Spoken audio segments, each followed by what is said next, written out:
Hi, and welcome to the lecture. This lecture will be on crosshair placement. We're going to talk about 4 different rules that you'll need to follow to work on your crosshair placement as you're improving as a player. And we'll basically just give you all the basics you need to make your crosshair placement consistent and also keep it from getting you killed in game. So the first rule is what you'd probably guess, head level, but it's kind of a 2-part rule. So there's like rule 1.5 and rule 1. So rule 1, obviously, as you've probably heard from your very first time opening the game, is always put your crosshair on head level. So head level, in case you're wondering, is the head of the person you're trying to shoot, or if you're running around and trying to spot what head level is, use your teammate's head. Anything that you need to try and get your head level really consistent and automatically done is fine. You want to put it on your teammate's head while you're running around to check it? Great. You want to put it on the enemy's head and like double check before you kill him because he's back turned? Cool. But whatever you do, just make sure you're on head level. The only thing that you have to pay attention to, though, is an elevation change. So once you kind of get used to the idea of head level on flat ground, so it doesn't change too much depending on where they are or where they move. See, like if the bot's up here and I'm a little bit down these little stairs, it doesn't make a huge difference, but it does change a little bit. But if the bot's somewhere like bottom connector on Mirage, if you don't know the callouts, this is connector.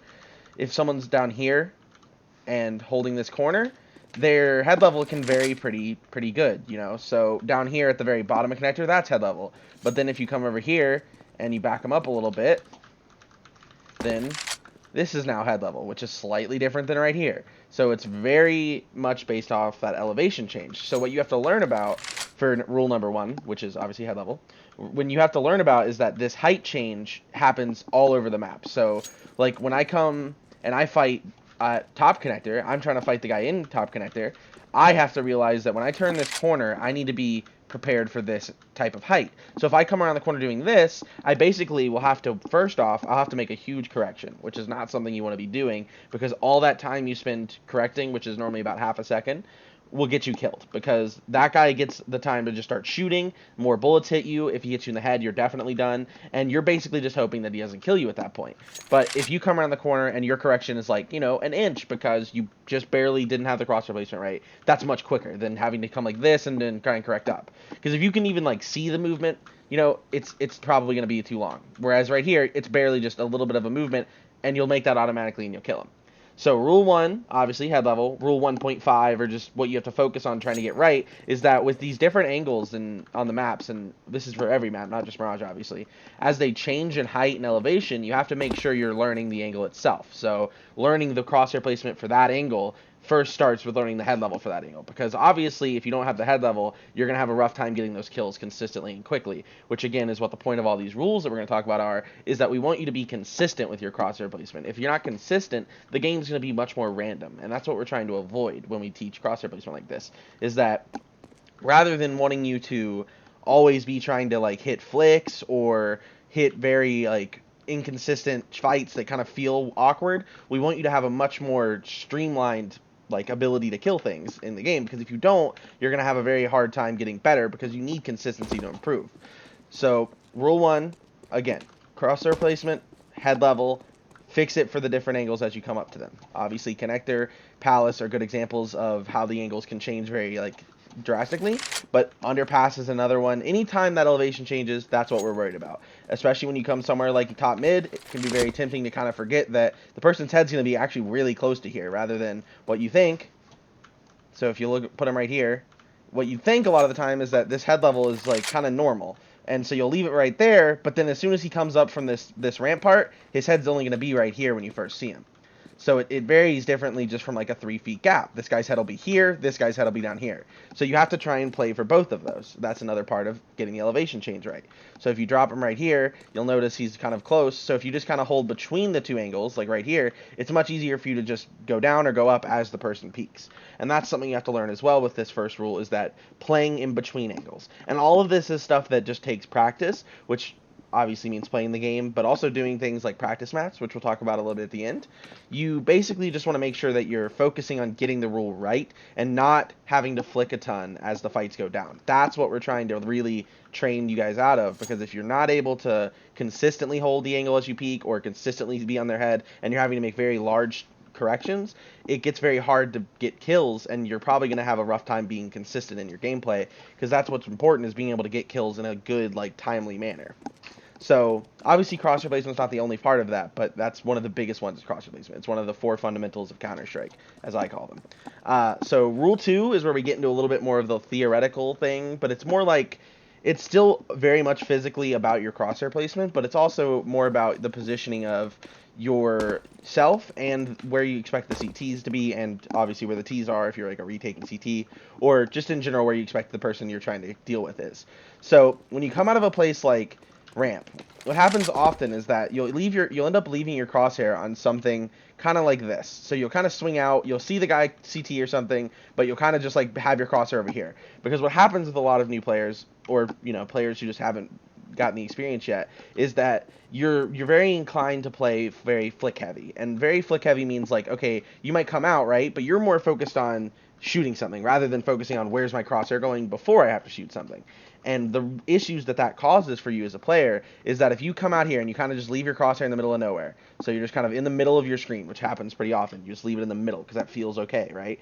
And you just kind of walk with it. What happens is you're trying to hit a flick, and this guy's probably just holding right where you walked out. And again, that half second that he gets is just going to be a lot, because even if you do get the flick right immediately, it's still time you lost. You're still hoping that he doesn't see you first and has good crosshair placement, and you don't want to leave anything up to the enemy. You want to make it where your crosshair placement lets you win fights that you want to win, right? So the rule is always make sure your crosshair's on something useful. So what that means is when you come out of ramp or you come out palace, if your crosshair's like sitting on this trash can, that's obviously not somewhere that's very likely someone's going to come out of. Now, if it's sitting over here on the stairs because you think someone's going to swing, okay, that's your decision. At least it's on something useful, something that exists.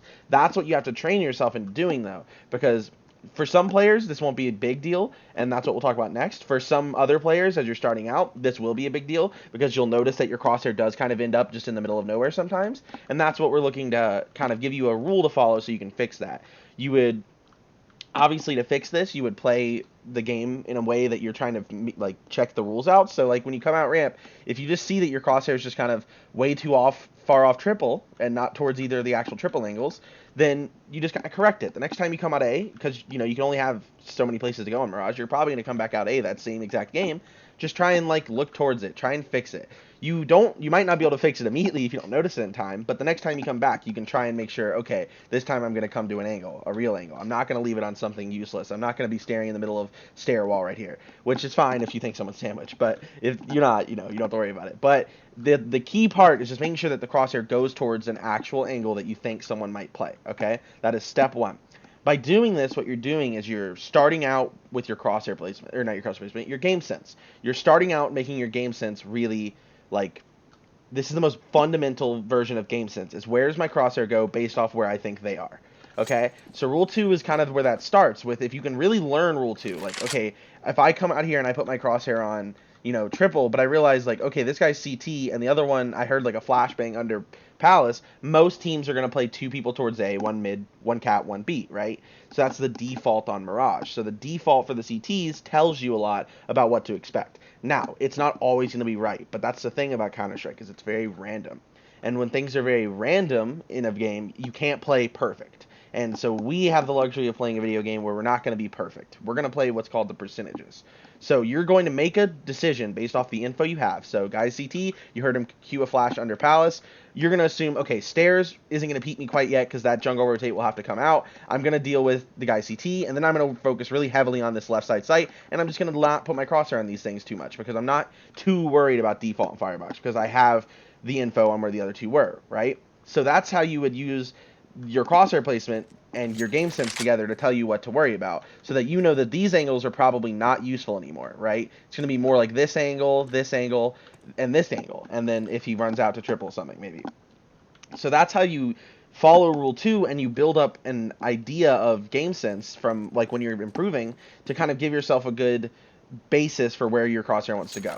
And then on the most basic level, like I said, is making sure that you just keep it on an actual angle. Because what happens as you're getting better, because everybody's different in their level of Counter-Strike. As you're getting better, you might be starting out, you might be 300 hours deep or something. If you're 300 hours deep, you need to be more worried about, is my crosshair on an actual angle? Because even if you pick the wrong angle, you're going to notice that as you play more, you try it more, you're going to get a lot more rounds where you end up being in the right place, or you at least are prepared for what happens, rather than what's been happening. What happens a lot when people are starting to play Counter-Strike is that they'll just kind of leave it over here, and the guy will peek over here, and they try to hit a flick, and it's too late. They're like dead. And you don't want that, obviously. We want consistency. So no matter your level, you just start and build up as much as you want. So like I said, like rule 2.5, so like the harder part of, or harder version of rule 2, make sure it's on the angle that makes sense, right? So useful is the most basic level, and then what makes sense? What do I know? What can I put together that tells me where my crosshair should go? That's rule 2. Rule 2 is all about trying to build up an idea of where the crosshairs should prioritize.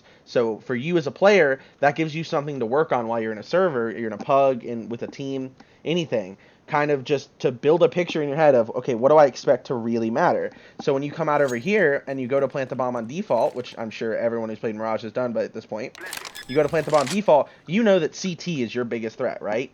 And so as you learn that, you'll learn that, okay, as soon as I get done planting, I plant my crosshair on CT. Because as long as I don't have info that, they're rushing triple or something, you kind of have the ability to say, CT is really what I got to worry about right now. And most people get that really quickly. But you've got to learn to do that for everywhere, not just the most basic areas. And that's where it gets into game sense and the challenging part of Counter-Strike, which is learning those percentages. But your crosshair placement's where that starts. You've got to correct yourself and make sure you're putting it on something that either is useful or makes sense and is useful, right?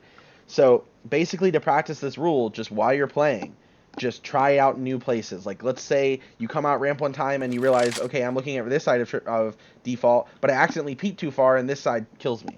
Well, that means you kind of need to understand where this angle is better, right? You need to understand when you need to pick up this angle, and you need to understand when your crosshair needs to go there is when you just have no info and you're just clearing. You've got to learn that which side of default is going to matter at what time. And that's how you kind of practice it, is whenever you're playing a map, try to just learn your progression almost for where you want the crosshair to go. And then in rounds when things get hectic, so everybody's running around, you don't really know where people are, but you kind of have some info, those are the rounds where you got to make fast in-game decisions on where you want to put things, or where you want to put your crosshair, obviously. So that's rule 2. Again, put your crosshair on something useful, and then put it on something that makes sense. Step 1 being useful, step 2 being makes sense.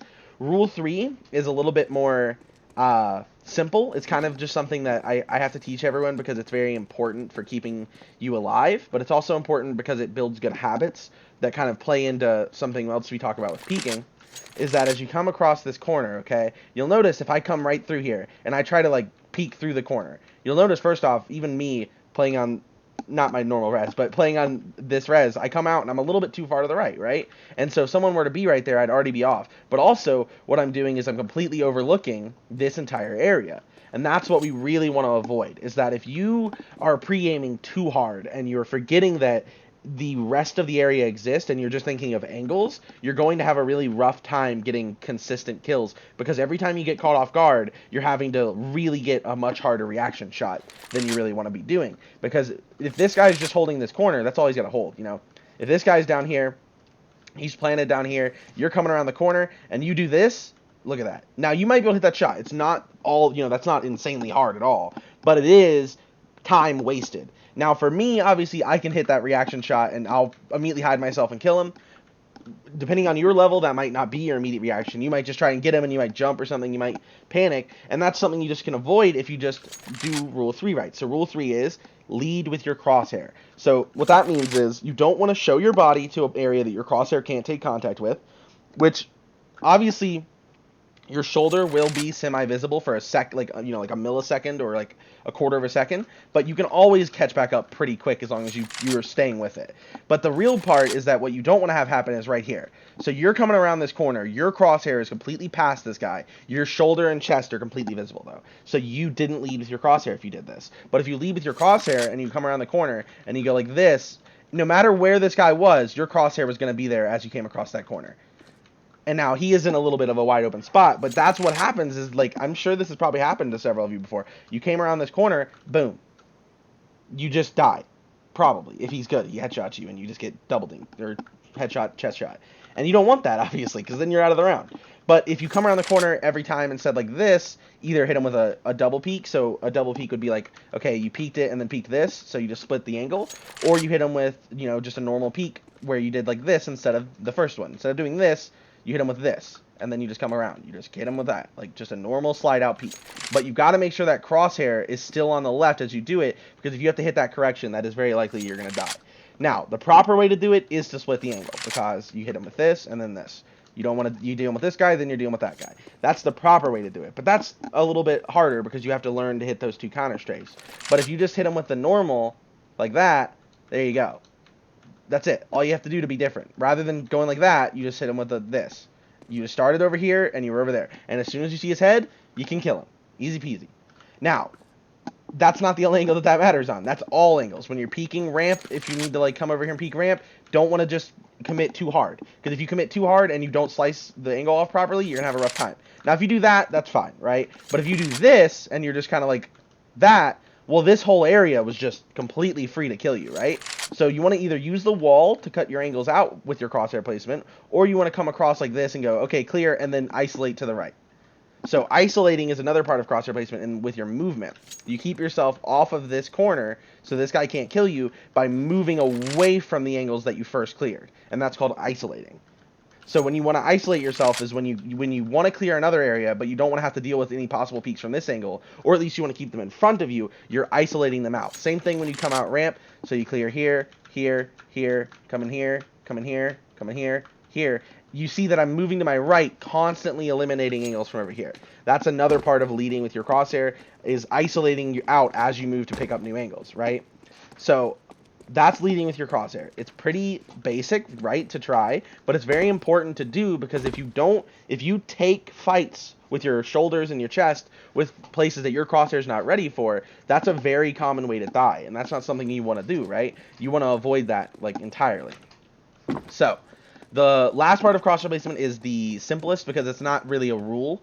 It's kind of just like something I like for students to do, because it's very important that you practice these things, like these crosshair placements, because it is the basis for aim. When people come and they're like, I really want to improve my aim, or like if you want to really improve your aim, this is where it starts, right? Like this is where improving your aim starts, is crosshair placement, because your aim, you know, you might have great reaction times, you might be able to hit really cool flicks, but those aren't consistent enough. And there's a reason that the game is played very much angle based, because angles let you decide that I want this fight when I peek it and I want to get that kill, right? So your crosshair placement is where all that aim starts. So rule 4 is when you mess up something, so you come connector, you know, and you come over here and this guy's down here and you manage to just oh, well, can't see him. And then this guy's down here and you manage to completely overlook him. Like you're looking in the middle of the wall. Okay, you tell yourself, okay, I messed up there. Don't say, oh, what, he's already bomb connector. Don't make an excuse, okay? Just tell yourself, I could have killed him had my crosshair been lower. Sorry. I could have killed him had my crosshair been lower. Or, hey, I could have done this, whatever it is, and then go back to that angle and try it again. You know, if you're not able to do it, next game, next time. Just try and keep track of the times that you and your crosshair got yourself in trouble, because those are the times that you make an improvement, you fix it, and then you remember it. Because whenever you make a mistake in something and you immediately try to recognize and fix that mistake, you have learned that thing a lot better than if you just play 1,000 pugs and try and remember what you mess up. If you just play 1,000 pugs and maybe improve, you're not going to have nearly as much success as just saying, okay, what happened here? Well, I was way too high for this angle. I knew he was bottom con, and I peeked for, like, the far away part of mid. I messed up. Try it again next time you come connector. You're going to notice you're a lot more crisp. You're going to notice you get that kill, and you're going to know what you did, know how you fixed it, and it'll translate to other maps, other places, you know? So it's all about whenever you mess up one of the rules. So if your crosshair is not at head level, if you're not on a useful angle and you get swung on and you're like, oh man, I was over here like on the side of this wall and this guy swung out triple and I had to do like this, that means you made a mistake. So the next time, check that crosshair while you're standing there. Oh man, I need to hold triple. I'm holding the wall. You don't want to hold a wall, right? You want to hold an angle. Or rule 3, if you notice you come around CT and you do one of these and you go over like, oh, and you jump and panic because the guy caught you off guard because you overlooked him, which this is what the rule's about, is not overlooking things. Just make sure you talk to him about, or talk to yourself about it, you know, and try and fix that through practice. Just try it again, right? So a good way to work on all of these rules is to just take like, 5-10 minutes, maybe however long you feel comfortable with whatever map you're really wanting to learn right now, or if you're already kind of well established with the maps, any map that you really want to like try these rules on. Just focus on coming in to a map like this, empty, bot map, workshop map, whatever, an empty map, and just walk around practicing your crosshair placement. Just walk around, take a look, try and decipher where the angles are, try and figure out and for yourself what are my angles, because you're going to notice that no matter what level you're on, if you can really like for sure know what your angle is, you're going to have a lot better time when you go to take fights in a match or a pug or whatever. You're going to have a lot easier time recognizing angles. And when you do this dry running by yourself around the map for however long you feel like you want to do it, 10 minutes is about good, and you just come out and you're just trying these angles out and you're just trying to learn them with your crosshair placement. When you get in game, it's not going to feel nearly as hard to be good at this. It's going to feel like you've done it a little bit, and you're going to feel like you're just making corrections. And so it's good practice to just walk around the map, try this out, actively try to teach yourself these angles as you just walk around. And that's it. You just got to walk around. That's all there is to just trying to get that head level, that picking up the right angle, learning the angles for rule 2. And then obviously you can practice rule 3 a little bit, but it's not as useful because it's kind of hard to windsurfing. It's kind of hard to kind of pick apart what's proper. Just if you ever notice that you let's say you come out here and you just swing out to this guy and you notice, oh man, I completely forgot about this angle and this angle. Those are things you can fix by just walking around the map.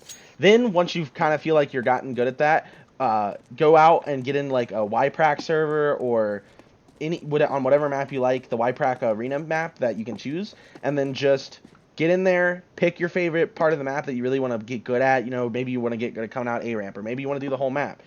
Spend 20, 30 minutes, however long, at least 20, because you really want to get this into some muscle memory, just going over that map, trying to be really good with that crosshair placement. So get that head level right. And then what that map will let you do is, as the bots are strewn about, those rounds when you're going through that map and you feel like you just can't find that one bot, you're gonna notice those rounds if you never played a YPRAC map before, where you kind of feel like one bot's missing. Start treating those like the rounds when you have to come out somewhere in a pug or in a matchmaking, and you notice that, okay, these guys are like kind of hiding from me, or I can't find them, they're just being smart and not making noise. That's how you practice that, is just put your crosshair on each angle as you're coming up to it, and try to be really good about it so that as soon as you see him, you kill him. So whenever you kind of can, treat the bots like they're really, really trying to kill you, right? And just play it like you are, every half second matters, and you'll notice that YPRAC becomes a lot more useful if you really, really take it seriously, rather than trying to just be like a quick one tap or something. Just treat them like they're real people trying to shoot you, and spray them down and practice their crosshair placement, and you'll get a lot better results in translating that to your game than if you're trying to hit perfect pixel one taps, because that's not what you do in game. You hit maybe one or two of those a game, but if you're playing, a lot of the time what's happening is you come ramp and you just have to spray a guy down because he's just holding an angle that you were kind of right on, you just had to correct a little bit. So just try and play it like a normal game. You don't need to try and be perfect, you need to try and be consistent, and that's what all this is about. So hopefully this helps you guys out. Try those things out, try the YPRAC out, try running around the map if you need to learn the angles a little bit more, and have a good day.